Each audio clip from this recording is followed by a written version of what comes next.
right? The ones who lived in the cold, they gave us ballet on ice. This is the entertainment, the art form of ISIS is all of those things that's soft and feminine and flows. Like ribbon ballet, right? Ballet, right? All that's the daughters of ISIS. Those are the ones that come from the north. They use ice skate, right? And they use that to make themselves feel free, flowing around the ice on the sky. I don't ice skate, but it gives them some sense of freedom when they put them skates on. They're in a whole nother world, and that's how you see them do all of that artistic shit, jumping up, spinning around, doing backflips on skates. Yes, that sounds so fun. Yeah, and it's Atlantean. It's all ISIS. Like her daughters would teach different stuff to like, for instance, the Shakti, the girls that's kind of aggressive. They gave them shit like roller skating, and they make them flip and teach them combat sports, right? That way she can control that hostile energy. If you don't tell them what they're doing it for, they're not going to use it for the right purpose. But it's really to taming of the internal energies. Why is it so, why is it so strong?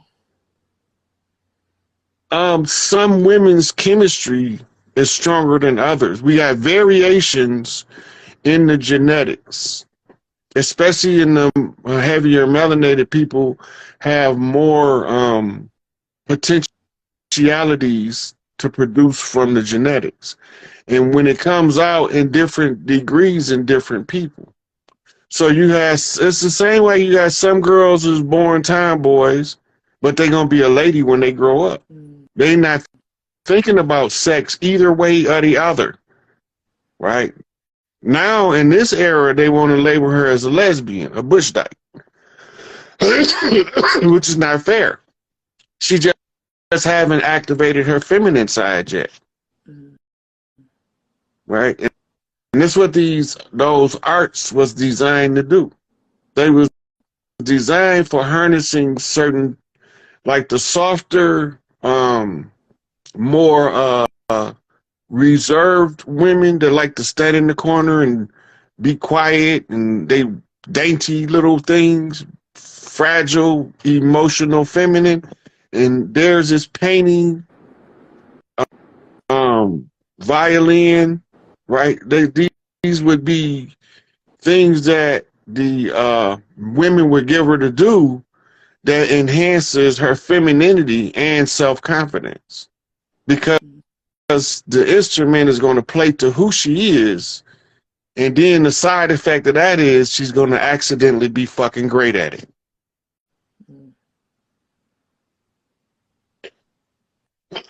This is why we gotta go back to the matriarchy, because everybody not supposed to do the same thing in the same fucking job.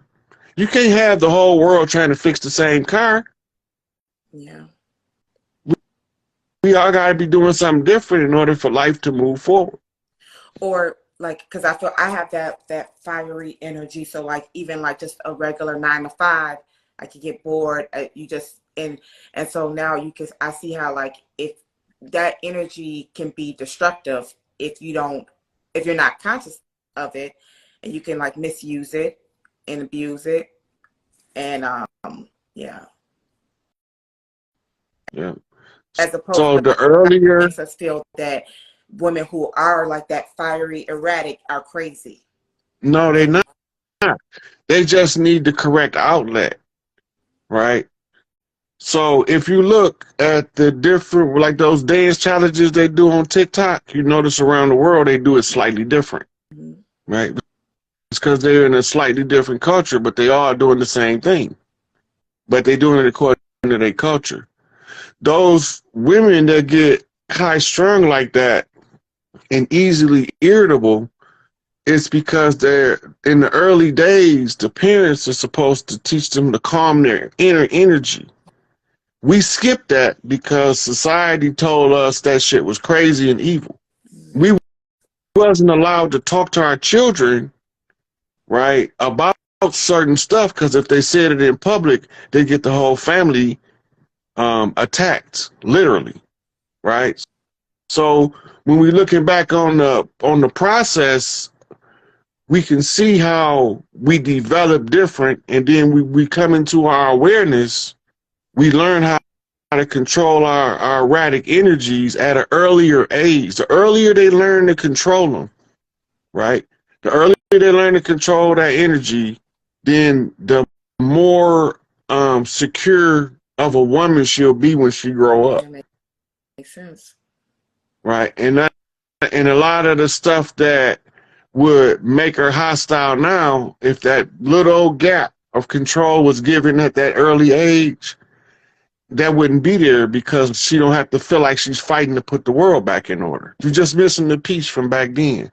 Go back and heal the inner child. And that goes back to my original question, like retrieving that aspect and bringing it right now. So like you said about asking questions, but sometimes it's about like learning how to regulate your nervous system so you can even be in a state to believe that you're the response, or even create like, you know, a safe space to slow down. Like I feel like sometimes you just feel like you have to always keep going. And then like, so to create a safe space to slow down, it's either you're exhausted or you have to be super intentional with saying like, right now, I'm going to do this. Talk to me. Yeah. That's why I tell every one of the sisters I talk to that go along with this, a similar, it could be different, but similar. You need your fucking me time. At least an hour a day to yourself in the bathroom with no interruptions. To unwind and unpack so you don't carry baggage through your life. Your me time is important. And at least once a month, take a day to yourself, a spa day, at least once a month. Because now your energy is more stable. You can think clearer. You less likely to fly off the handle, because your perception is so much faster than what it was when you was frustrated. Right? You got to give yourself a chance to love you better in order for you to love better.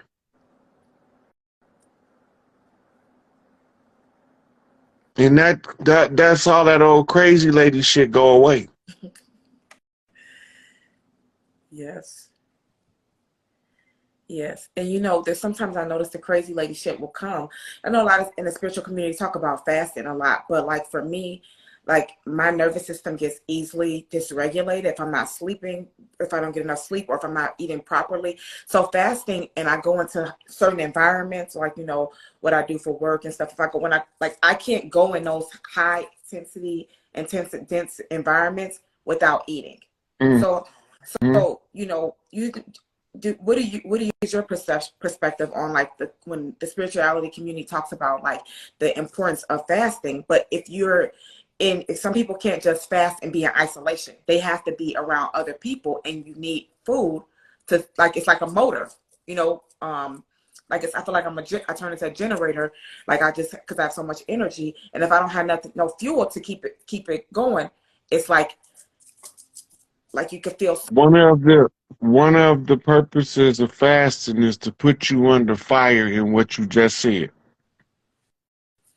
You put yourself under the fire under those conditions, because when all things are normal, you will be able to control yourself better.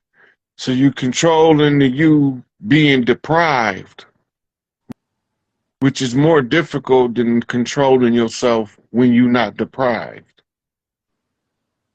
Anybody, you know, when all their comforts is met, self-control is easy. It's when the comfort is upset that we lose the self-control, because the comfort is upset. We can't handle obstacles now. So we need to train ourselves to be stronger. So we use fasting as just a tool. And it's more than one type of fasting. Right? So they do different stuff. When your development and you study fasting, you might need to do a smoothie fast until you develop your willpower to where you could do a water fast. And then you would be developed to the point where, okay, now I can do a fast for no food, and these foods still can't fade me. Yeah, that'll be. So we looking at taking the steps to develop the self using things like fasting as controlled training equipment to build the spiritual and emotional self to a more stable and more grounded person.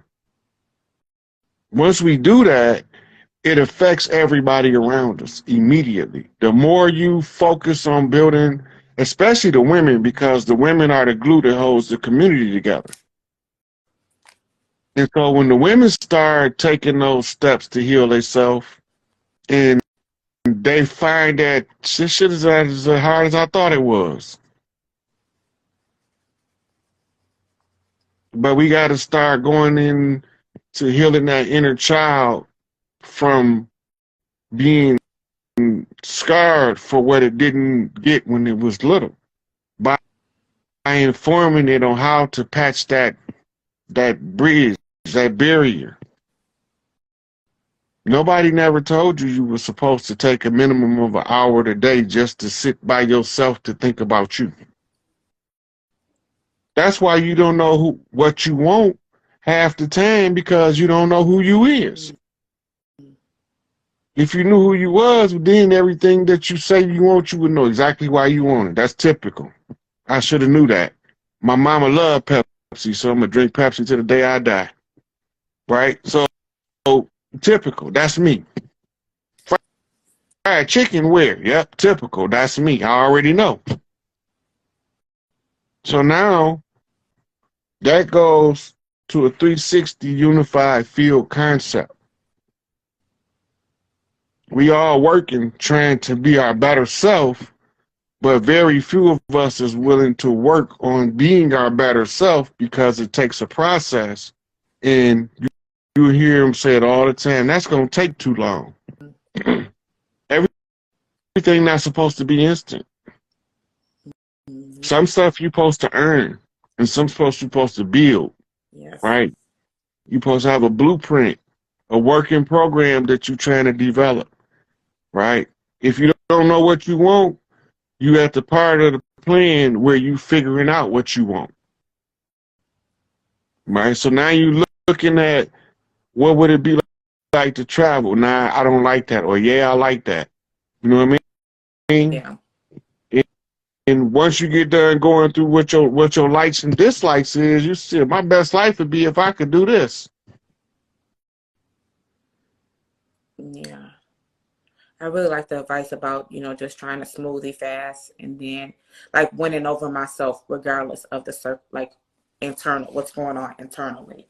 So once I, regulate the inner child, then she probably might not be she might not really be hungry. She just probably wants attention instead of food. Mm-hmm. Yeah, I like that. Perspective is everything. It just can instantly shift, I know I went through so many repulsive legal cases where I'm reading the testimony of psychs in psychological cells. It's the actual energy that's the step down capacitor to keep you from being a neutron star.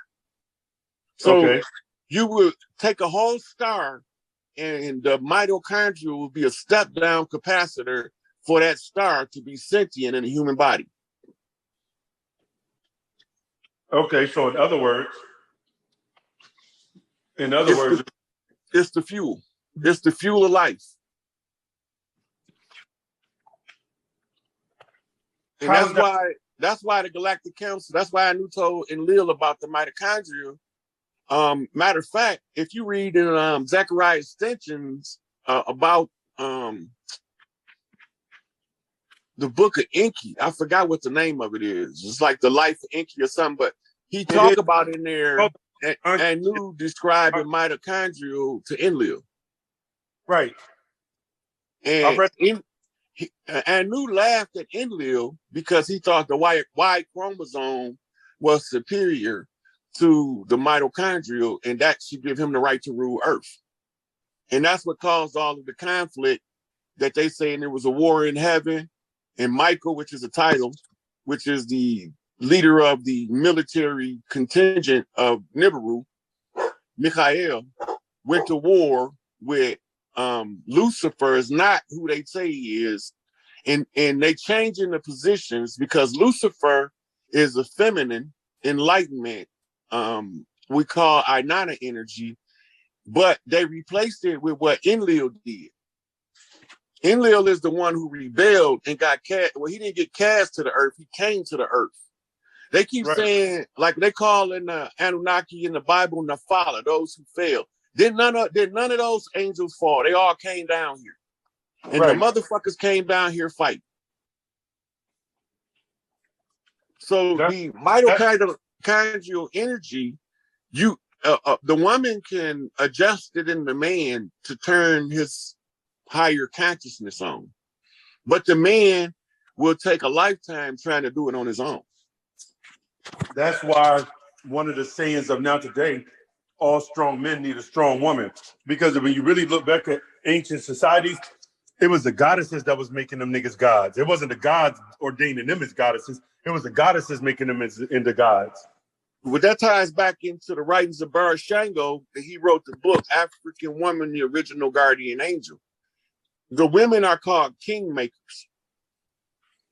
If she has a good grasp of herself and her ability to adjust the mitochondria just by being, it's more complicated than that, but to simplify it, she becomes a kingmaker because she turns on and turns up at stages the mitochondrial in her mate. So when the mother picked your mate for you, you thinking that you going wherever you going looking for a woman that you picking her. No, she's not going to pay you any attention unless your mother give her the call through the heart chakra. Some of them is just training and some of them is the real deal. And you won't never know until you wake all the way up, and then you can read the signs that told you who's who and what's what. So when we going about picking our mates, how would you advise the brothers and sisters of a methodology that may be in line with something that's more, proper to do as improper to do? The easiest thing to tell them is don't look for her, she'll come find you. And you will know when she finds you because you will feel something that you didn't feel before. I don't look for women, but they find me at the right time. And like I tell them, if you see me sitting across the couch from you, that's not no accident. But you tell them that ain't no accident. No, because I don't have a regular conversation. I don't have a regular approach, and I ain't the regular nigga. So if you see yourself